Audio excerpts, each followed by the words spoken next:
Ανάμεσα στα Χανιά και στο Ρέθυμνο, κάτω από το νησιό της Μαδάρας και σε έκταση 579 στρεμμάτων, δεσπόζει αυτή η ξεχωριστή ομορφιά της Κρήτης. Η λίμνη του Κουρνά είναι μια από τις πιο ενδιαφέρουσες λίμνες με ιδιαίτερο ενδιαφέρον στην υδρόβια πανίδα, που συντηρεί κυρίως τον πληθυσμό αρκετών αποτιμητικών παρυδάτιων και υδρόβιων πτηνών.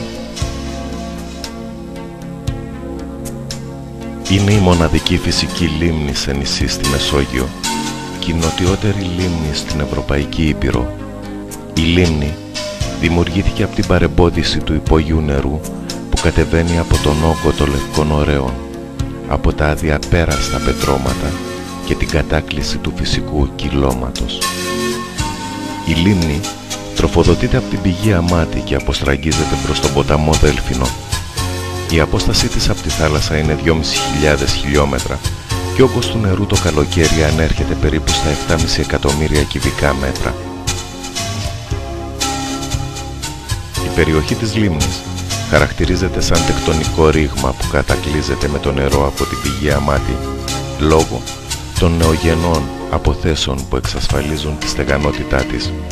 Απλά φανταστείτε ένα μεγάλο κύλωμα που τροφοδοτείται από τη μία του πλευρά με νερό λόγω του πορόδους του εδάφους, ενώ από την απέναντι στεγανοποιείται λόγω της φύσης των πετρωμάτων. Η στάθμη της λίμνης κυμαίνεται με την εποχή.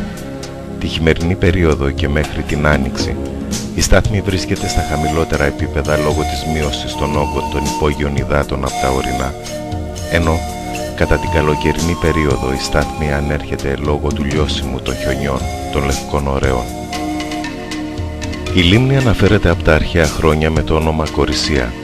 Μάλιστα πιστεύετε ότι υπήρχε ιερός στις όχθες προς τη τιμή της Κορισίας Αθηνάς. Στα αραβικά η λέξη Κουρνάς σημαίνει λουτήρας και λίμνη. Ίσως λοιπόν οι Άραβες να ήταν αυτοί που την μεταονόμασαν από Κορισία σε Κουρνά. Τα σκοτεινά νερά της λίμνης έκαναν εντύπωση σε όλους τους επισκέπτες, αλλά και στους κατοίκους αφού θεωρούσαν τη λίμνη χωρίς πυθμένα, άπατη δηλαδή. Μάλιστα, περιηγητές ήδη από τα χρόνια του Μεσαιώνα αναφερόταν με δέος για το εκτενούμενο βάθος της λίμνης. Πολλοί θρύλοι σχετίζονται με τη λίμνη αυτή. Ένας από αυτούς τους θρύλους αναφέρεται σε μια βασιλοπούλα πανέμορφη που έγινε νεράιδα και χάθηκε για πάντα στη λίμνη. Ο μύθος ξεκινά και λέει ότι υπήρχε ένα φιλήσυχο χωριό και η ζωή των κατοίκων κυλούσε φιλήσυχα και αρμονικά, αλλά ανάμεσά τους ξεχώριζε μια νεαρή κοπέλα για τη μοναδική της ομορφιά. Όλο το χωριό την καμάρωνε και νιώθε μια περίεργη έλξη απέναντί της, γεγονός που την έκανε πολλές φορές να την προσομοιάζουν με τη θεά της ομορφιάς. Κάποια μέρα, ο πατέρας της κόρης την πήρε για να πάνε στα χωράφια. Στο δρόμο, έκατσαν να ξαποστάσουν και έτσι η κόρη άρχισε να χτενίζει τα μακριά ξανθά μαλλιά της. Ο πατέρας της, ενώ αρχικά την καμάρωνε, ξαφνικά την ορέχτηκε και της ρίχτηκε. Η κόρη, στην απελπισία της ζήτησε να πει μονάχα 3 λόγια που ήταν «Βούλα και λιμνόλιμνα κι εγώ στοιχειό της λίμνας». Τη στιγμή εκείνη, ο ουρανός σκοτίνιασε και η γη βούλιαξε κι έτσι δημιουργήθηκε η λίμνη.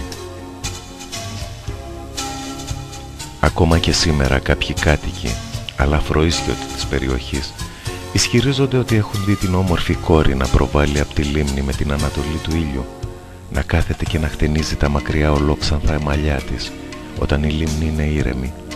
Απέναντίας, όταν ο άνεμος φουσκώνει τα νερά της λίμνης, η κόρη κάθεται στα βαθιά, μονολογά και πλέκει, τραγουδάει λυπητερά τραγούδια και άλλες φορές κλαίει για τη μοίρα που διάλεξε. Το περίεργο είναι ότι πολλές φορές οι κάτοικοι της περιοχής βλέπουν σταγόνες μικρές πάνω στη λίμνη, χωρίς ο ουρανός να βρέχει. Ισχυρίζονται λοιπόν ότι είναι τα δάκρυα της πανέμορφης πριγκίπισσας. Ποιος ξέρει.